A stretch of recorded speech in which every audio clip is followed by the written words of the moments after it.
Chapter 19, The Queen's Palace. "There are so many police," whispered Tom as we walked down the big, bright red road. Everywhere we looked, there were lots of orange cones and police in yellow jackets sitting on horses. "I know," I whispered back.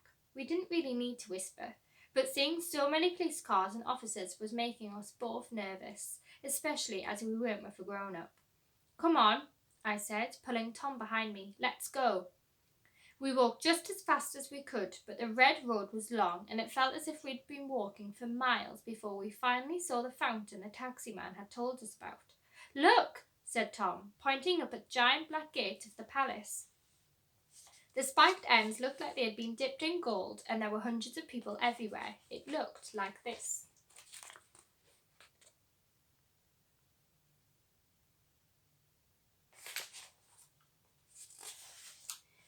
"There must be something happening," I said, looking around. I don't remember it being this busy when I came with Mum. The road ahead of us was filled with hundreds of people, lots of them with cameras around their necks. Some were talking and waving to the policemen. Others were climbing the giant fountain and sitting on its short walls, and yet more were leaning against the grey barriers that had been placed all along the sides of the pavements. There were people with large cameras resting on their shoulders, looking like they were getting ready to film something, and huge helicopters that looked like giant dragonflies humming in the sky above and making the air shake. "Maybe someone special coming to visit," suggested Tom. "Let's go over there and find out," I said, pointing to the two biggest gates that lay in front of the palace. Each gate had a golden crest that was almost as big as me stuck on them, and showed two lions dancing in front of some large spiky leaves. Two police officers, dressed all in black and with large stars in the middle of their helmets, were sitting on horses in front of both the gates, silently observing the crowds. "Are those the Queen's police?" asked Tom, pointing to them. "Shall we go and ask them if we can see her?" I shook my head. "The Queen's extra special police are the ones in the red jackets and giant hats. They're the guards of the palace, so we have to ask one of them. Come on, I'll show you." Holding each other's hands, we zigzagged our way through the crowd until we found a tiny gap in one of the grey barriers. Squeezing through it, we ran across the big red road until we reached the barriers next to where the big black and golden gates were. Trying to say "excuse me" and "sorry" as we pushed our way past the crowds was hard work, but after a few minutes we finally reached the palace gates. "See," I said, pointing through the railings. "Those are the special guards. We need to get near to one of them." Tom pushed his face through two of the railings and stared at the palace guards. You can tell right away they're more special than the normal police because they wear bright red coats with extra shiny buttons, and they have coins on their chests and huge hairy hats that cover half their eyes. They also carry extra pointy guns and stand as still as statues inside special tiny black houses. The palace guards both suddenly said "Hut!" and marched across the front of the palace like toy soldiers. "Why do they say hut?" asked Tom, watching with his mouth open. "Because they're swapping huts," I said, remembering what my mum had told me when I had asked her the same question. "Oh, cool," said Tom. "So what do we do now? How do we give them our note for the Queen?" "I don't know," I said, realizing that I must have remembered things wrong. When I had come with Mum, I was sure the guards had been standing much closer to the front gates. Now they were so far away we couldn't even send them the note by airmail, even if we could make it into a paper aeroplane that could fly straight. I was wondering what we should do when, in the distance, a bell chimed 11 times. When it had finished, a man in a bright blue tracksuit top, standing next to us, shouted, "They're going to start any minute now! Time to get your cameras ready!"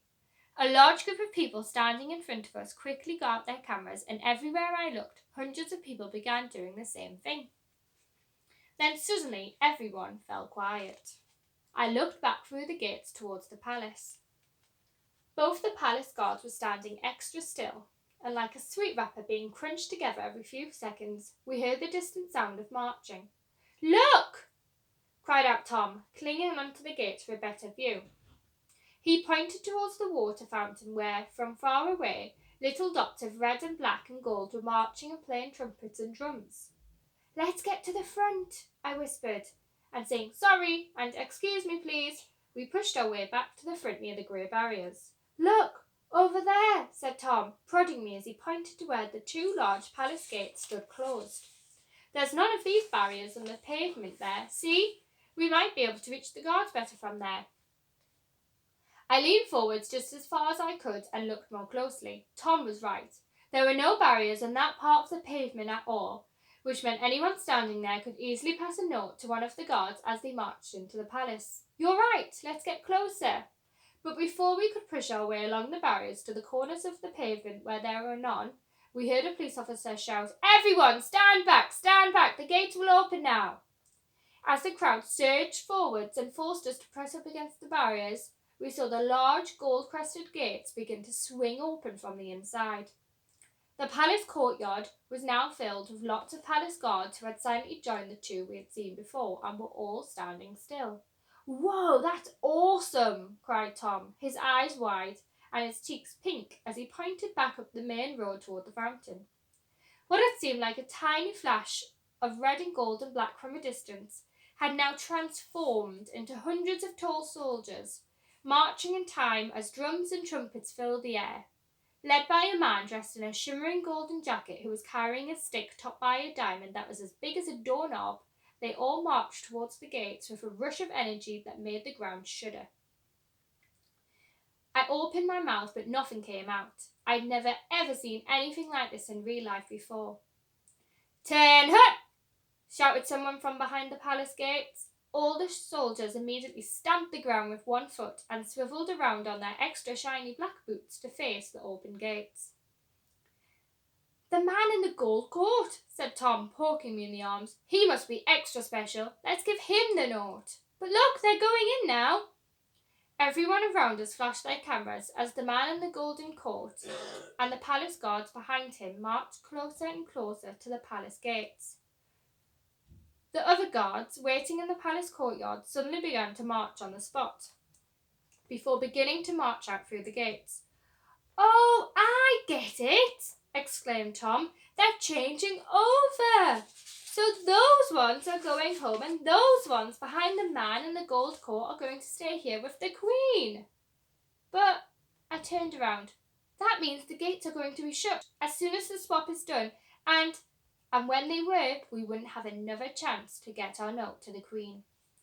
Tom looked at me with his mouth open, and I looked back at him with my mouth open, and I could tell we had both thought the exact same thought as each other. Feeling my hand starting to shake, I pulled the note out of my coat pocket and held it out. We had to do it. We had to. It wasn't every day that you got to go to the Queen's palace and see her special guards so up close. But even though I tried to make my voice come out, it stayed stuck in my throat. Those are huge," said Tom, looking at the guns the soldiers were holding over their shoulders. I was looking at them too. They were long and had extra pointy ends that suddenly looked more sharp and shiny and much more pointier than they had done just a few minutes ago. The man in the golden jacket and all the palace guards behind him were now beginning to march past us.